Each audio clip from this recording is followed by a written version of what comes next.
Praise the lord అండి. ఈరోజు ఉదయకాల సమయంలో వాక్యము మనం ఒకసారి విందాం బైబిల్లో నుంచి. యోహాను సువార్త 6వ అధ్యాయం 26వ వచనం.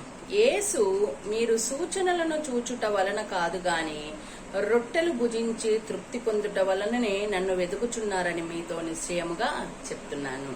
ఇక్కడ దేవుడు మనిషి యొక్క మనస్తత్వాన్ని, వ్యక్తిత్వాన్ని, తన యొక్క ఆలోచన విధానాన్ని ఎంత గొప్పగా పరిశీలన చేసి ఒక్క మాటలో చెప్పేశారంటే అండి, రొట్టెను భుజించి తృప్తి పొందుట వలనే.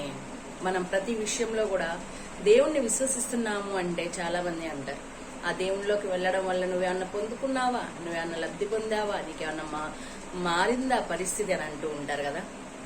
అంటే ఏంటి, లోకపు ఆచారంగా దేవుళ్ళలోకి వస్తే మనకి ఎక్కడ లేని ధనం వచ్చేస్తుంది, ఎక్కడ లేని ఆరోగ్యం వచ్చేస్తుంది, ఎక్కడ లేని సంపద వచ్చేస్తుంది, ఎక్కడ లేని నగలు అన్నిటినీ కూడా మనము లేనటువంటి ఉద్యోగాలను పొందుకుంటామని, వాటి ద్వారా మనం తృప్తి పొందుతామని ఇక్కడ భావాన్ని వెల్లడి చేస్తుంది. కానీ దేవుడు కోరుకునేటటువంటిది అటువంటి తృప్తి కాదు, కానీ ఆత్మీయ తృప్తిని ఆయన పొందాలి అని ఆశిస్తున్నారు. దాన్ని బట్టి మనం ముందుకెళ్దాం. Praise the Lord. ఆమేన్.